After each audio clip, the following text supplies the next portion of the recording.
Perumpamaan tentang anak yang hilang. Ya, di dalam Lukas 15. Nah, saudara kasih dalam Tuhan, perlu kita ketahui bersama. Apa yang melatar belakangi perumpamaan ini? Ya, perumpamaan ini dilatar belakangi oleh orang-orang Farisi, ahli-ahli Taurat, yang berkata nyinyir lah kalau bahasa sekarang ya. Ia menerima orang-orang berdosa dan makan bersama-sama dengan mereka. Jadi Tuhan Yesus menjawab nyinyiran mereka dengan perumpamaan. Ya, dia menceritakan perumpamaan tentang domba, ya, domba yang hilang. Kemudian dia sambung lagi dengan dirham yang hilang. Kemudian pada perumpamaan tentang anak yang hilang. Ya, dia mau menjelaskan. Ya, kenapa dia bergaul dengan orang berdosa? Ya, Yesus bergaul dengan orang berdosa tetapi dia tidak berbuat dosa. Amin. Kalau kita ini yang bahaya, kita bergaul dengan orang berdosa, tadinya kita nggak berdosa, kita jadi berdosa. Ya, kita jadi ikut-ikutan, saudara, ya kan? Bukannya kita narik mereka, malah kita yang ketarik gitu kan? Tapi kalau Yesus beda, di mana dia ada di tengah-tengah orang berdosa bertobat, ya, itulah. Dia mengasihi orang berdosa, tapi dia benci dosanya. Ya, orangnya, jiwanya dia kasihi, tapi perbuatannya dia benci. Ya, itu sebabnya dia datang ke dunia ingin menyelamatkan kita dari dosa. Karena hukuman dosa itu begitu luar biasa ya, mati. Ya, mati dalam kekekalan. Nah, itu sebabnya kita diselamatkan oleh Tuhan Yesus. Perumpamaan tentang anak yang hilang. Lukas 15 ayat 11 sampai dengan yang 32. Ya. Yesus berkata lagi. Jadi dia nyambung lagi ya. Habis dia memberikan perumpamaan tentang domba yang hilang, dirham, dia berkata lagi. Ya. Untuk mengcounter nyinyiran para ahli Taurat dan orang Farisi. Bahwa ia menerima orang-orang berdosa dan makan bersama-sama dengan mereka. Dan Yesus berkata lagi, ada seorang mempunyai 2 anak laki-laki. Ya, mungkin kita sudah tahu bersama kisah ini dari kita masih sekolah minggu. Saudara, sebenarnya yang menjadi poin dari perumpamaan ini adalah si ayah. Ya, si ayah yang sangat mengasihi anak-anaknya. Ya, ada yang bebal, ada yang jahat, ya, ada yang setia, tapi iri hati. Ya. Jadi ini mau menceritakan bagaimana Allah itu sangat mengasihi anak-anaknya. Itu poinnya. Ya. Itu poinnya. Dan dia punya 2 anak, 2 tipe nih. Ya. Tapi dia mengasihi dua-duanya. Jadi tipe si bungsu dan si sulung itu gambaran kita nih anak-anak Tuhan. Kita tuh yang seperti mana? Kita si sulung atau kita yang si bungsu? Ya. Yesus berkata lagi, ada seorang mempunyai 2 anak laki-laki. Kata yang bungsu kepada ayahnya, Bapa, berikanlah kepadaku bagian harta milik kita yang menjadi apa? Hakku.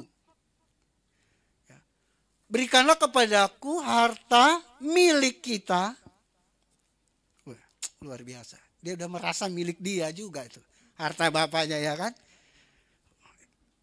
Ini anak yang mungkin kalau zaman sekarang songong banget loh. Ya kan, bapak lu yang kerja kalau udah merasa milik lu. Harta milik kita. Wih, luar biasa. Yang menjadi hakku. Jadi dia minta haknya.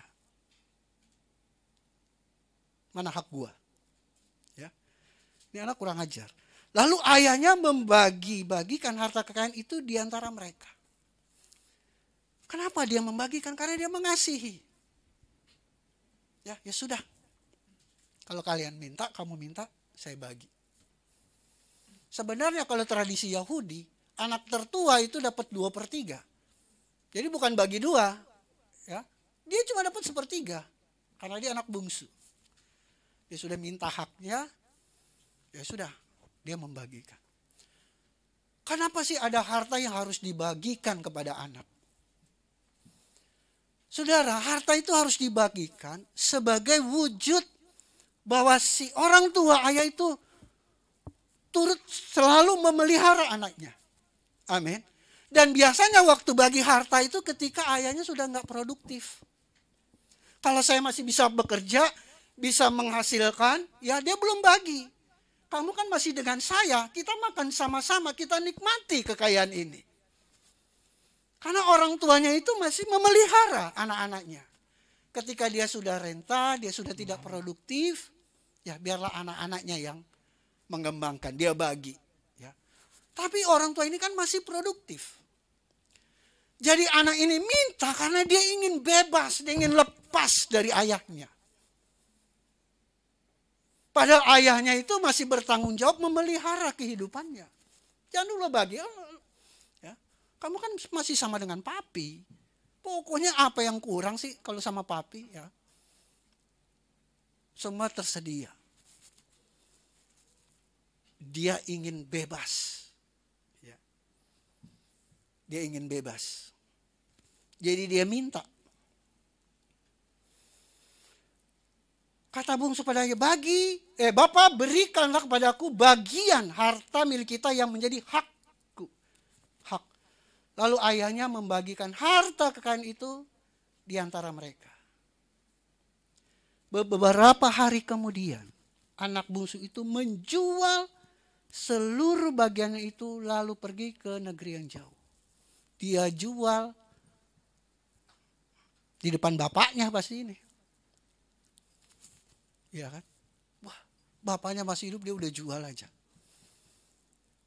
Hak. Dia jual. Saudara tahu enggak?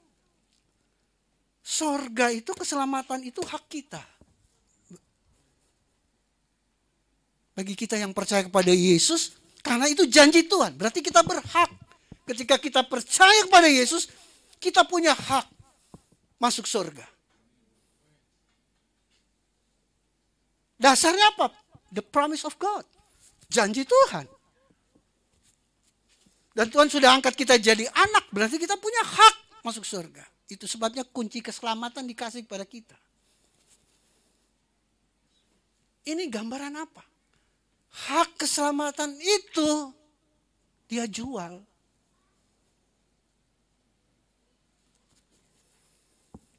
Begitu banyak orang Kristen yang sudah menjual haknya. Demi jabatan, demi cowok ganteng, bawa Ferrari, si Abdul nih, ya kan? Khadijah, cantik banget, supermodel. Haknya dia jual. Demi jabatan, diiming-iming jadi menteri. Dia jual.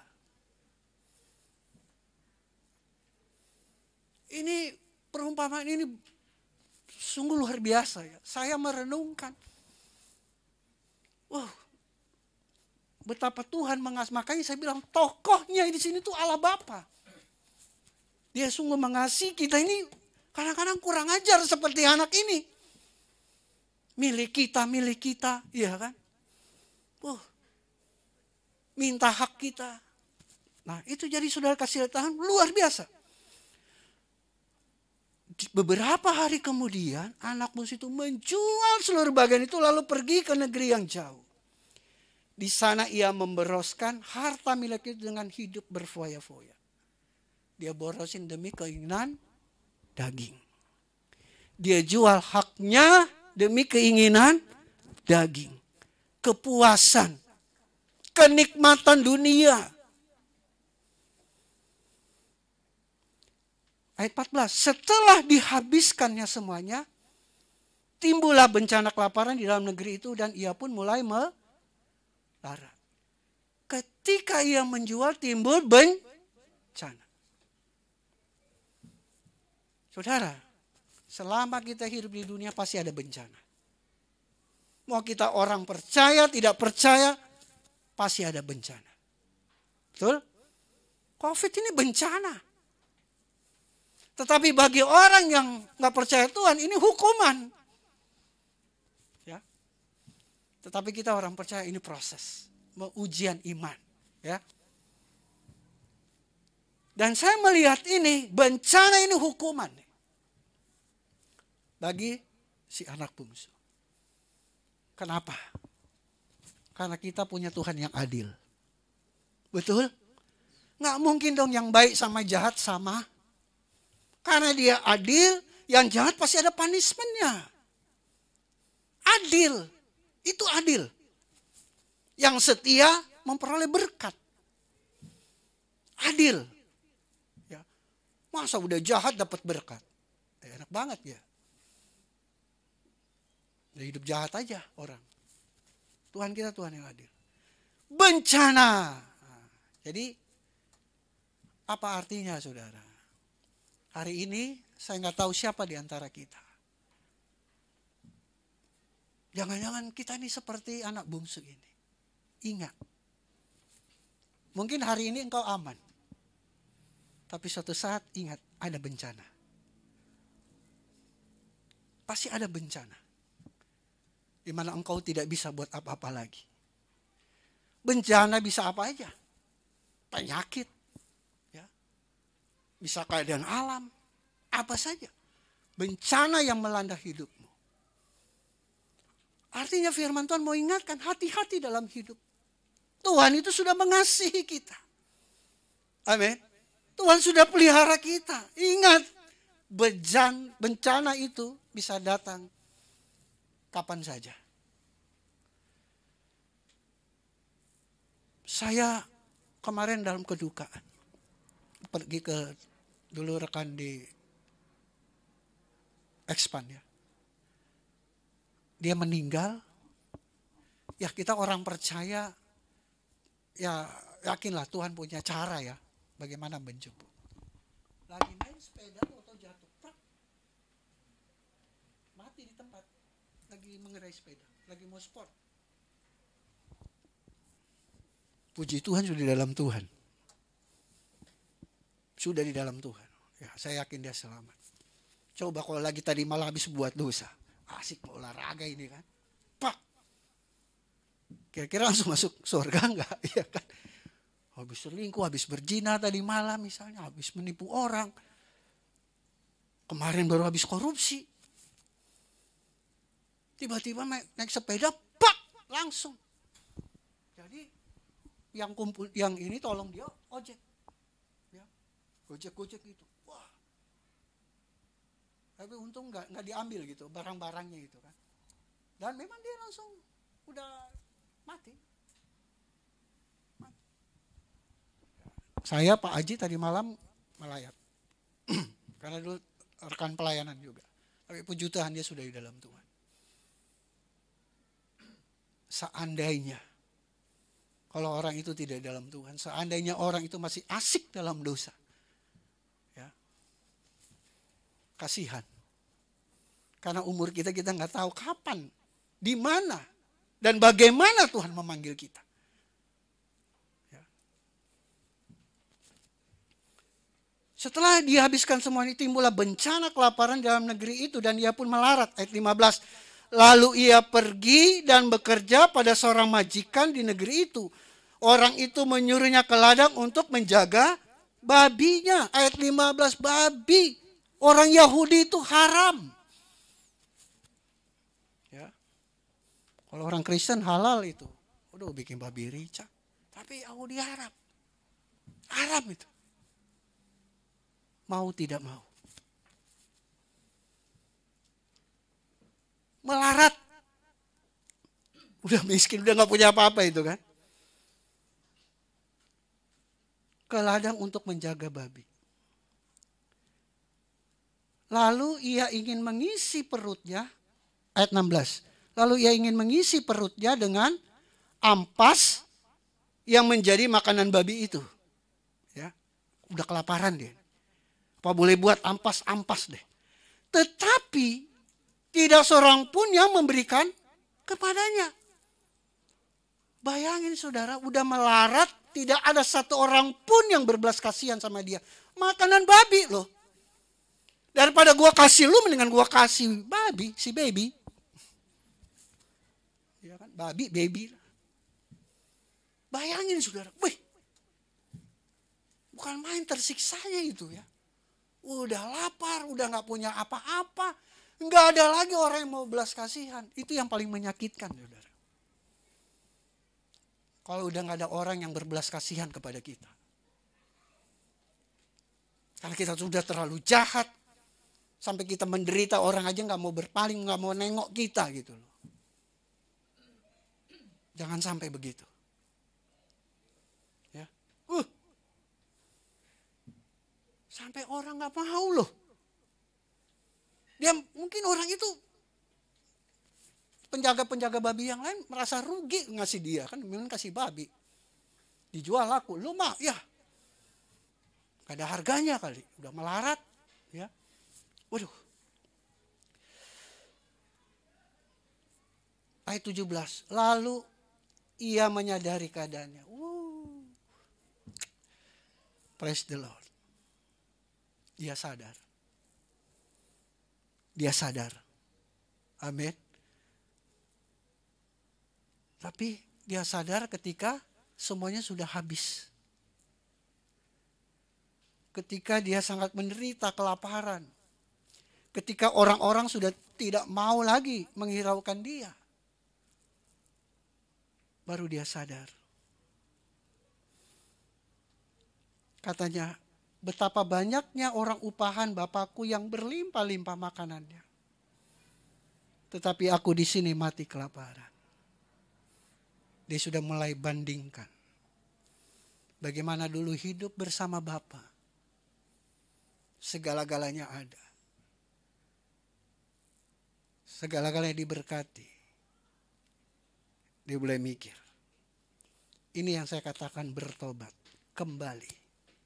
Metanoia.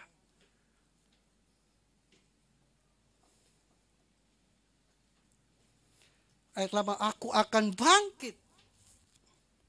Dan pergi kepada Bapakku dan berkata kepadanya, Bapa, aku telah berdosa terhadap sorga dan terhadap Bapa.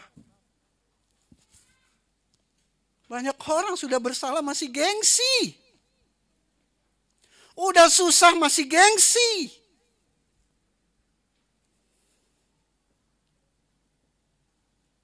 Gak usah gengsi-gengsi lah.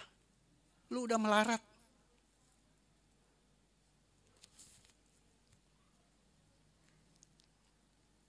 Kadang-kadang, aduh, mau minta maaf sama orang tua aja. Orang-orang sekarang tuh gengsinya minta ampun. Merasa hebat.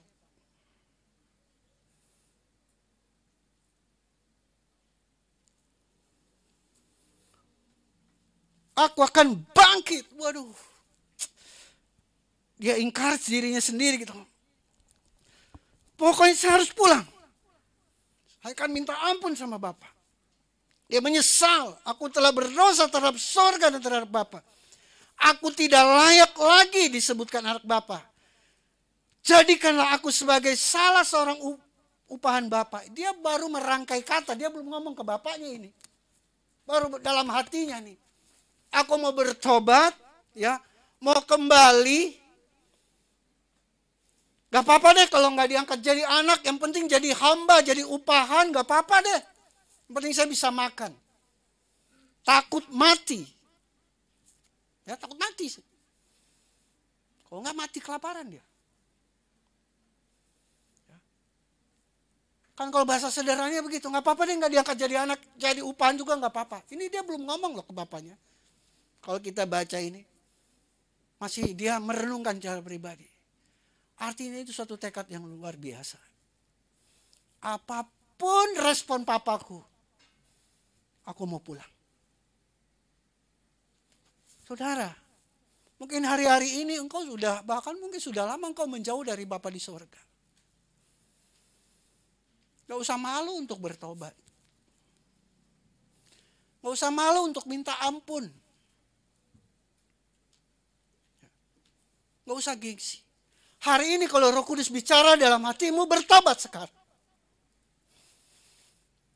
bertobat.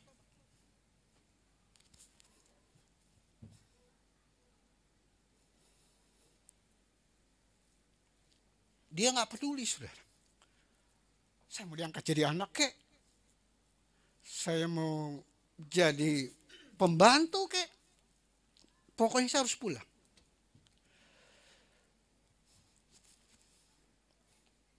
Ayat 18, aku akan bangkit dan pergi kepada Bapakku dan berkata kepadanya, Bapa, aku telah berdosa terhadap sorga dan terhadap Bapa. Aku tidak layak lagi disebutkan anak Bapa. Jadikan aku sebagai salah seorang upahan saja. Upahan Bapa. Ayat 20, maka bangkitlah ia dan pergi kepada bapaknya. Nah, ini yang metanoia. Ada tindakan, ada action. Jadi bukan hanya pikiran, aduh saya harus bertobat, saya harus bertobat. Ayo ambil keputusan. Bertindak. Jangan saya harus bertobat, tapi nggak ada actionnya. Maka bangkitlah ia dan pergi kepada bapaknya. Waduh, ayat 20 ya. Ketika ia masih jauh, ayahnya telah melihatnya. Lalu tergeraklah hatinya oleh belas kasihan. Saya baca tafsiran ayat ini, saudara. Itu bapak itu bukan kebetulan lagi ke ladang terus lihat dia. Bapaknya itu selalu menanti. Hari demi hari, minggu demi minggu, dia lihat dari kejauhan. Anak saya pulang enggak?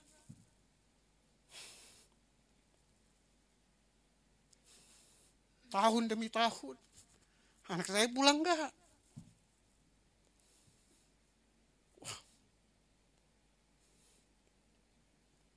Dia bapak yang mengasihi. Tahu enggak, saudara? Hukum Yahudi, saya bacakan dalam Ulangan. Kalau anak yang durhaka itu, ini buat pengetahuan kita ya. Ulangan 21 ayat 18, anak itu. Apabila ini hukum Musa nih. Mereka taat sama Musa kan.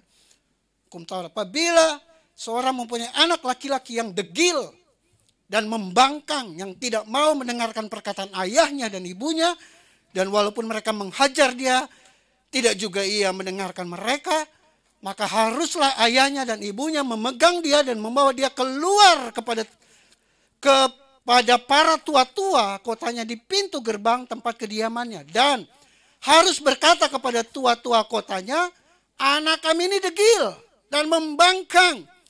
Ia tidak mau mendengarkan perkataan kami. Ia seorang pelahap dan peminum. Ayat 21, maka haruslah semua orang sekotanya melempari anak itu dengan batu, sehingga ia mati. Demikianlah harus kau hapuskan orang jahat itu dari tengah-tengahmu, dan seluruh orang Israel akan mendengarkan dan menjadi takut. Hukum Taurat. Ngeri. Anak yang bebal tuh, harus dirajam, seret keluar kota, timpukin sampai mati. Tapi anak ini, apapun gua, sekalipun aku mati ditimpukin batu, aku harus pulang kepada Bapa. Wah, suatu keberanian yang luar biasa. Amin. Saya ini renungan ini aja sendiri di rumah saya nangis, Bapak Ibu.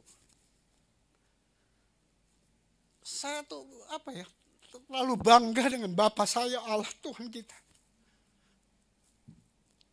Saya kalau baca gini tuh, sorry Bapak Ibu, agak emosional gitu, karena kasih Tuhan tuh, waduh, gak bisa kita bandingin. Makanya kalau bisa melayani Tuhan tuh, waduh, anugerah banget lah. Anugerah. Dulu kita siapa?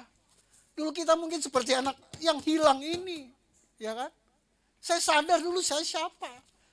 Waduh, mungkin lebih kurang ajar kali dari anak ini. Si bungsu ini ya. Tapi Tuhan menyambut saya. Makanya Daud berkata, meskipun ayah dan ibuku menghalau, tapi Tuhan menyambut aku. Aduh, itu saudara, kita harus mengasihi Tuhan lebih dari segalanya dalam hidup kita. Amin. Kalau cinta Tuhan tuh jangan setengah-setengah, saudara.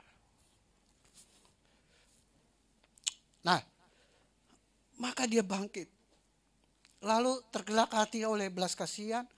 Ayah itu berlari mendapatkan dia, lalu merangkul dan mencium dia. Dia rangkul, dia cium, dia kissing ini. Mungkin bau parfum Paris kali ya. Ini parfum kandang babi, saudara.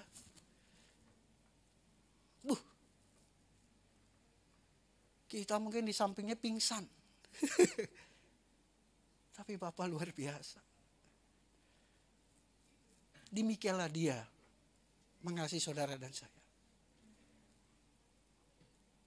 Mungkin kita ini orang-orang yang bau kandang karena dosa-dosa kita. Tapi Tuhan selalu memeluk kita. Sekalipun dosa kita merah seperti Tuhan tuh gak jijik lihat dosa kita. Yang penting kita mau pulang. Mau kembali kepada Bapa. Tahu gak ayat ini? Bukan Bapa yang cari keliling kota. Mana anak saya? Mana anak saya? Bapa menanti. Artinya apa? Jangan kita berharap Tuhan datang kepada saya supaya saya pulang. Kita harus respon sendiri. Seperti anak ini, kalau Roh Kudus sudah bicara, pulang kembali ke Bapa. Minta ampun dosa-dosa. Jangan lagi, aduh, mau tunggu apa lagi, tanda apa lagi, mau Bapa mau jemput langsung ke sorga. Saya ngerti, loh kenapa ini Bapak ini nggak cari di ke kota-kota, dia banyak uang untuk cari anaknya, tapi dia menanti. Itulah Bapak kita, dia menanti. Jangan kita salah berpikir. Allah Bapa itu dia menanti. Selalu menanti. Wah.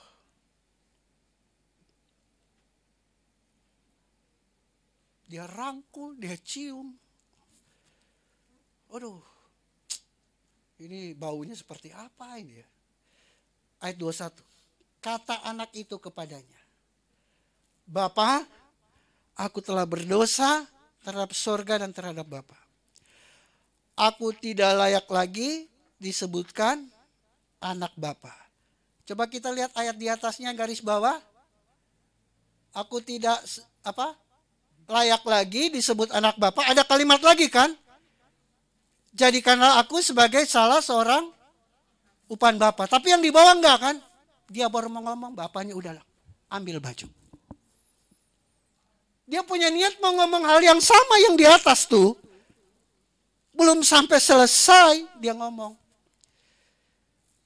Tapi ayah itu berkata kepada-nya, lekas bawa kemari jubah yang terbaik.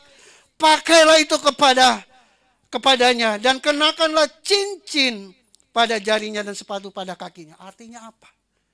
Dia tetap mengangkat si bungsu itu tetap menjadi anaknya. Cincin cara otoritas. Mungkin dia punya pegawai banyak. Ya. Berarti anak ini juga punya otoritas yang sama seperti papanya. Kalau cincin Yahudi itu bicara tentang otoritas. Dia punya kuasa. Ya. Dia punya otoritas juga untuk memimpin para pekerja-pekerja papanya. Kasih jubah yang bagus. Kasih sepatu. Ya. Kalau hamba gak pakai sepatu. Budak itu gak pakai sepatu di sana. Yang pakai sepatu hanya bos. Ya. Jadi papa itu menerima dia seperti sebelum dia pergi. Tetap anak. Ya. Tidak menerima dia sebagai upahan. Kamu anak. Kamu punya hak. Kamu punya otoritas kasih cincin. Wah, luar biasa. Luar biasa. Jarinya dan sepatu pada kakinya. Dan ambillah anak lembu tambun itu, sembelilah dia dan marilah kita makan dan bersukacita. Wow, si Bapa bersukacita. Sebab anak itu telah mati dan menjadi hidup kembali, ia telah hilang dan didapat kembali. Maka mulailah mereka bersukacita. Dia telah mati, dia hidup kembali. Mungkin di antara kita yang sudah mati rohani. Ayo kembali pulang kepada Bapa. Minta ampun. sama Bapa. Dia akan pulihkan hidupmu. Dia tetap angkatmu menjadi anaknya. Amin. Wow. Itu kisah yang pertama. Kepada anak si bungsu. Sekarang kita lihat anak si sulung. Jadi ceritanya belum sampai di situ. Jadi yang penulis Lukas ini dibagi 2 babak. Itu adegan pertama. Sekarang kita masuk adegan kedua. Ya. Ayat berapa tuh?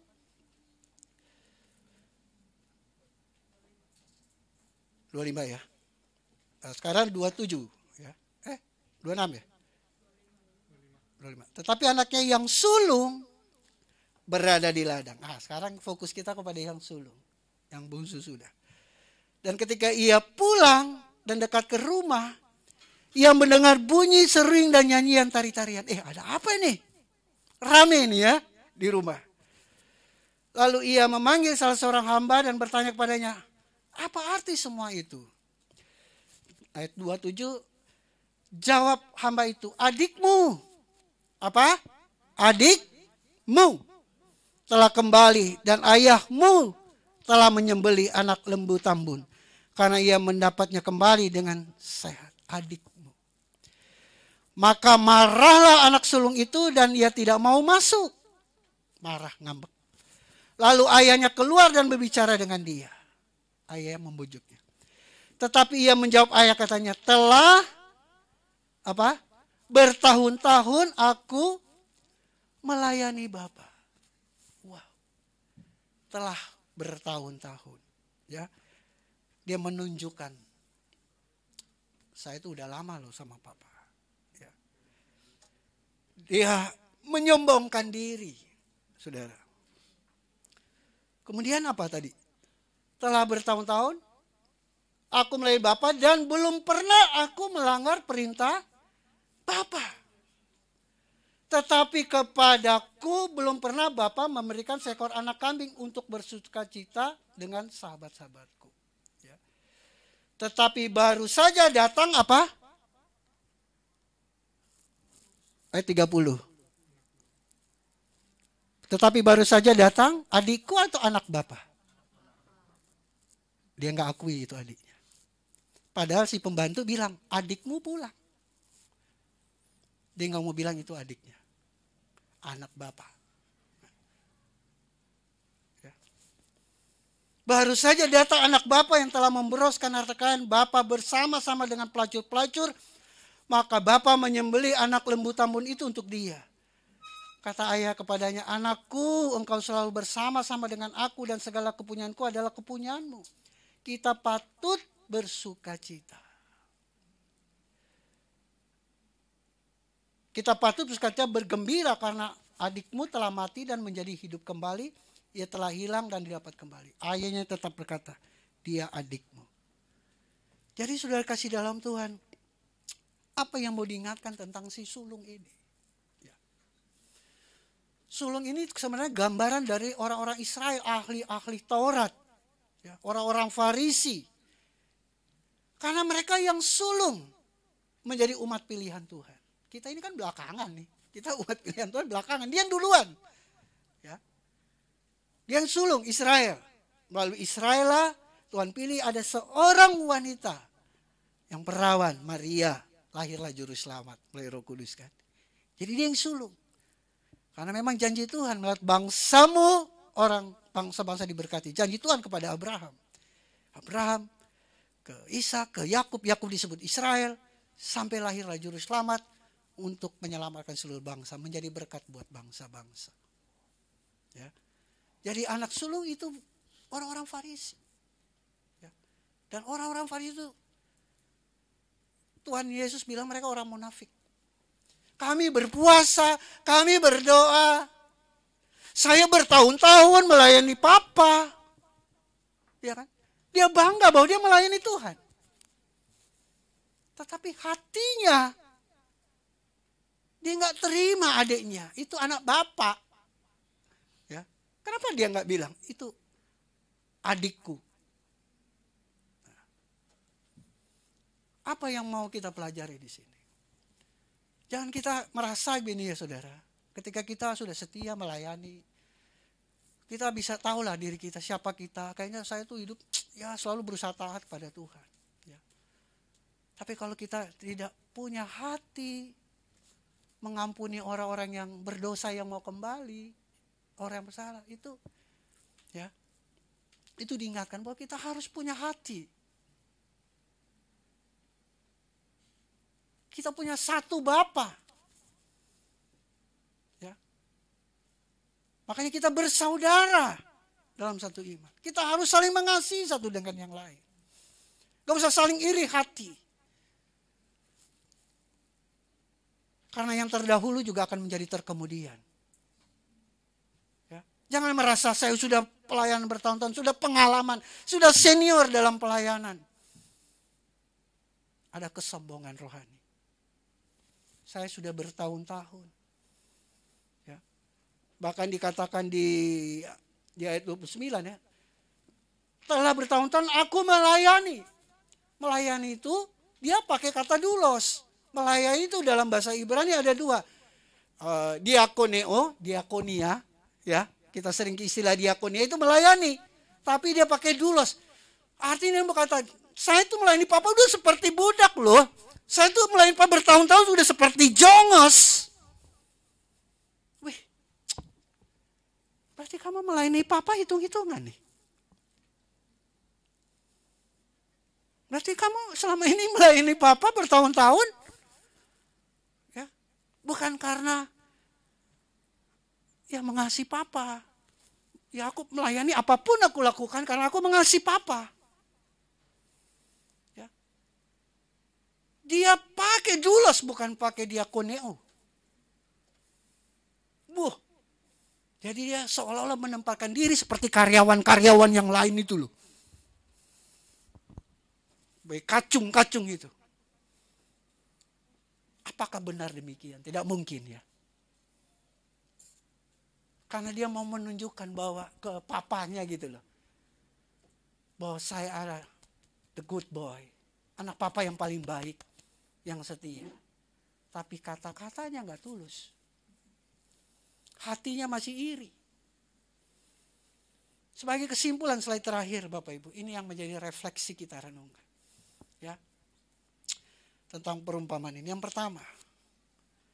Perumpamaan ini adalah tentang Bapa yang baik. Bapa yang mengasihi anak-anaknya. Allah Bapa mengasihi saudara dan saya. Saudara yang di rumah juga. Allah Bapa mengasihimu. Mungkin saudara yang nonton, mengikuti ibadah ini secara delay, saya mau katakan, Allah Bapa mengasihimu. Sangat, sangat mengasihimu. Hari ini kalau engkau masih bergumul, kau masih mungkin meneteskan air mata karena engkau merasa dalam penderitaan yang amat sangat. Tapi saya mau katakan, Bapa mengasihimu. Bapa mengasihimu. Engkau yang mungkin sudah jauh, engkau yang sudah terhilang hari ini, ambil keputusan bertobat. Bapa mengasihimu. Bapa selalu menanti engkau pulang. Dan Bapa berkata hari ini, mari anakku, kembalilah pulang. Bertobatlah. Malaikat di surga bertepik sorai jika engkau kembali kepada Tuhan. Karena satu orang bertobat, suruh malaikat surga bertepik sorai. Yang kedua, si bungsu dan sulung adalah gambaran anak-anak Bapa di dunia. Saudara dan saya, kita anak-anak Bapa. Amin. Kita ini anak Bapa. Di mana kita? Siapa kita sebenarnya? Kita si sulung atau si bungsu? Yang ketiga, pelajaran dari cerita si bungsu bahwa Bapa selalu menanti anak-anak yang sudah mati rohani, yang sudah hilang. Bapa masih menerima orang yang bertobat menjadi anaknya. Itu sebabnya kita yang terhilang harus sadar dan bertobat. Dan yang keempat, pelajaran dari cerita si sulung. Bahwa Bapa selalu mengajarkan bahwa kita harus mengasihi saudara-saudara kita yang terhilang. Amin. Kita harus mengasihi saudara-saudara kita yang terhilang. Dan tetap menerima mereka sebagai saudara. Karena kita dan mereka adalah satu keluarga di dalam Yesus. Amin untuk firman Tuhan.